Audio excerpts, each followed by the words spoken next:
I get lot of DMs ಆಯ್ತಾ, ನನ್ನ mental health, emotional health, relationships, love ಈ topic ಬಗ್ಗೆ ಮಾತಾಡಿದಾಗ I get lot of DMs. So ಅಲ್ಲಿ ನನಗೆ ಏನಂದ್ರೆ ಹುಡುಗಿರು ಹೆಂಗಂದ್ರೆ ಚೆನ್ನಾಗಿ ಏನ್ ಬೇಕಾದ್ರು ಎಲ್ಲ ಬಣ್ಣದ ಮಾತುಗಳು, ನಿಮಗೆ ಏನ್ ಬೇಕು ಗಿಫ್ಟ್ಸ್, ಒಳ್ಳೆ ಚೆನ್ನಾಗಿ ನೋಡ್ಕೊಳ್ಳೋದು, ರೋಸ್ ಕೊಡೋದೇನು, ನೋಡ್ಕೊಳ್ಳೋದೇನು, ಐ ಲವ್ ಯು ಅನ್ನೋದೇನು, ನಿಮ್ಮನ್ನ ಪ್ಯಾಂಪರ್ ಮಾಡೋದೇನು ಆಯ್ತಾ. ಅದೆಲ್ಲ ಆದ್ಮೇಲೆ ವೆನ್ ಥಿಂಗ್ಸ್ ಗೆಟ್ಸ್ ರಿಯಲ್ ಆಯ್ತಾ, ರಿಯಾಲಿಟಿ ಅಂತ ಬಂದಾಗ, ಮದುವೆ ವಿಷಯ ಅಂತ ಬಂದಾಗ, ಅಥವಾ ಅವ್ರ ಕಡೆ ಇವ್ರ ಕಡೆ ಅಂತ ಬಂದಾಗ ಅವರು ನಿಮ್ಮ ಲೈಫ್ ನ ಬರ್ಬಾದ್ ಮಾಡಿ ಹೋಗ್ತಾರೆ. ಲಾಸ್ಟಿಗೆ ನಿಮಗೆ ಆಶ್ಚರ್ಯ ಆಗ್ಬೇಕು, ಇವಳ ಇದು ಅಂತ ಅನ್ಸ್ಬೇಕು.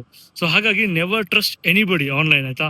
ನೀವು ಆನ್ಲೈನ್ ಅಲ್ಲಿ ಫ್ರೆಂಡ್ ಆಗಿ ಲಾಸ್ಟಿಗೆ ಅದು ನೀವು ಅನ್ಕೊಂಡಿರೋ ತರ ಎಕ್ಸ್ಪೆಕ್ಟೇಷನ್ಸ್ ರೀಚ್ ಆಗಿಲ್ಲ ಅಂದ್ರೆ ರಿಯಾಲಿಟಿ ನಿಮ್ದು ಬರ್ಬಾದ್ ಆಗೋಗುತ್ತೆ. ಸೊ ಹುಷಾರಾಗಿರಿ. ನಿಮ್ಮ ಮೆಂಟಲ್ ಹೆಲ್ತ್, ನಿಮ್ಮ ಎಮೋಷನಲ್ ಹೆಲ್ತ್ ತುಂಬಾ ಇಂಪಾರ್ಟೆಂಟ್. ಯಾಕಂದ್ರೆ ಇನ್ನೊಬ್ಬರ ಕೈಯಲ್ಲಿ ಕೊಟ್ಟು ನೀವು ಅದನ್ನ ಒದೆ ತಿನ್ನೋದ್ಕಿಂತ ನೀವು ನಿಮ್ಮ ಹುಷಾರಲ್ಲಿ ನೀವಿದ್ರೆ ಒಳ್ಳೇದು. ಆಕ್ಚುಲಿ ಇವೆಲ್ಲ ಗೊತ್ತಾಗಲ್ಲ ಈಸಿಯಾಗಿ, ಅದಕ್ಕೆ ಯಾರನ್ನು ಬೇಗ ನಂಬಕ್ ಹೋಗ್ಬೇಡ್ರಿ. ಯಾರ ಜೊತೆನೂ ಬೇಗ ಓವರ್ ಶೇರ್ ಮಾಡಿ ಎಲ್ಲ ಹೇಳ್ಕೊಂಡು ನಿಗಾ ಹೋಗ್ಬೇಡಿ.